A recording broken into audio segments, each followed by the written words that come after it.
She was tied to a boulder, left to die under the blazing sun, skin and bones, no water, no hope.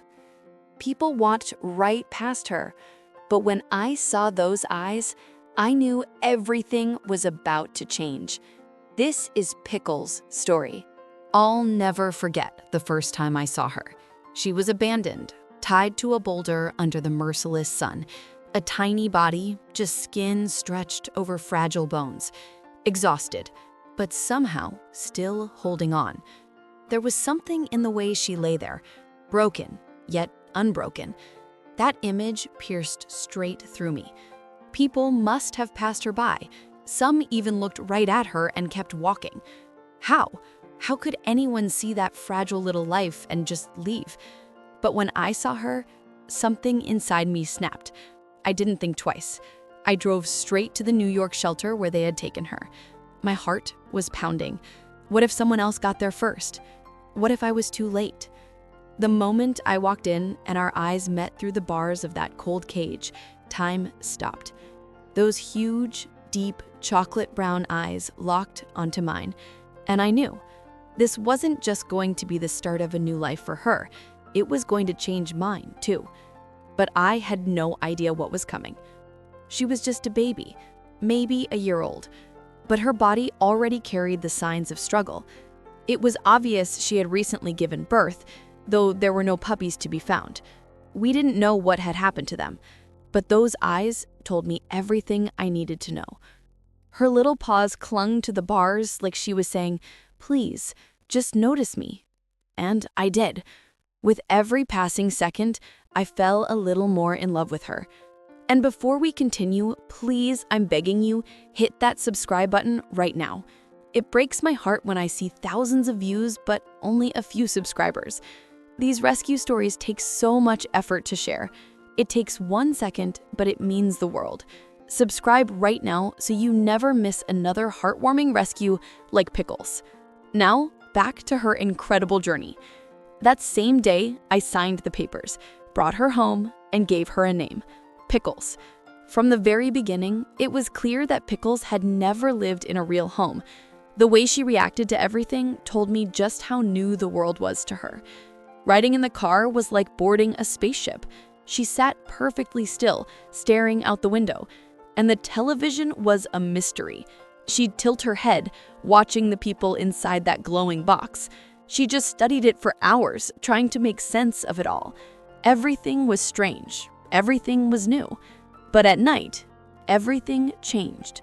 What happened next would leave everyone speechless. As soon as the lights went out, Pickles would come close, not just to lie beside me. She would lay her head right on my chest, sometimes half sprawled across me, as if to make sure I wasn't going anywhere. Some nights, she wouldn't fall asleep until her nose was pressed against my cheek. That little habit of hers, those quiet moments, meant more than I can explain. For her, it was safety. For me, it was a reminder that love can grow out of the darkest places. Just when we thought we had found our rhythm, life threw us another challenge. I often joke that Pickles is one of the main reasons I made it through medical school. There were nights when the pressure felt unbearable. Too much to study, too little sleep, too many doubts. But then I'd open the door, and there she'd be, tail wagging, eyes shining, ready to remind me, you can do this. She knew when I was low. She knew when silence and a warm cuddle were all I needed. She became my anchor. But wait, the story takes an unexpected turn. About 3 months after adopting Pickles, I started dating my boyfriend. By then, she had already claimed me as her person. I wondered how she'd react. But the moment he walked through the door, she made a decision of her own. She patted over, put a paw on his leg, and curled up beside him like she was saying, "All right, you're ours now." Since then, they've had their own special thing. She'll wedge herself between us on the couch just to make sure no one's getting too cozy. If he pays me too much attention, she shoots him a look that says, "Excuse me, I'm still here." Sometimes she lets out this little grumble, not quite a bark, just to remind him who runs the house. And him? He just laughs and rubs her ears because she's claimed his heart too. And here's where it gets incredible. This wasn't just about jealousy. This was about something deeper. Pickles, who had been abandoned and left to die, had somehow learned to trust again. Not just one person, but two. She had built a family. Her family. The one she never had.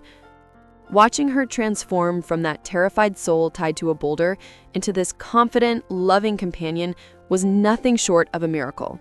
She had gone from having nothing to having everything. You could see it in the way she carried herself now. Proud, safe, loved. Now here's the moment that changed everything. Looking at her now, this quiet, loyal companion, I can't help but marvel at how far she's come. From a forgotten soul tied under the sun to the heart of our home. She is the queen of our couch, the ruler of our hearts. But more than that, Pickles taught me something I wish more people understood. When you choose to adopt, you're not just saving a life. You're letting that life save a part of you. Every day she reminds me of resilience, of second chances, of the incredible capacity for love that exists in creatures who have every reason to give up but choose hope instead. She could have been bitter. She could have been broken. But instead, she chose to love. Fully, completely, unconditionally. So if you've ever thought about adopting, here's my advice. Do it with your whole heart. It won't always be easy. There will be messes, vet bills, sleepless nights, but what you get back is immeasurable. You're giving an animal a second chance, and in return, they give you something pure. Loyalty, joy, and love that doesn't ask for perfection, just kindness. No, I didn't just rescue Pickles that day. I found her. And in finding her, I found a piece of myself I didn't know was missing. She filled a space I never realized was empty. And now, I can't imagine life without her morning grumbles, her jealous glares, her warm head on my chest at night. And speaking of not missing things, if you haven't hit that subscribe button yet, please do it now. I know I asked earlier, but this is your last chance. These stories matter. Your support helps me share more rescues like Pickles, so hit subscribe right now. Then tell me in the comments, what would you have named her? What part touched your heart? Did you laugh at her jealous moments or cry at her transformation? I read every comment, and if this story made you smile, made you cry, or gave you hope, smash that like button. Let's spread this message to as many people as possible. There's another incredible rescue story coming next week, a situation even more desperate than Pickles. You won't want to miss it. Pickles started as a soul nobody wanted, left to die, forgotten, alone, and now she's everything to us. Adopt. Don't shop. Because somewhere out there, right now, there's another Pickles waiting for someone to see them. Maybe that someone is you.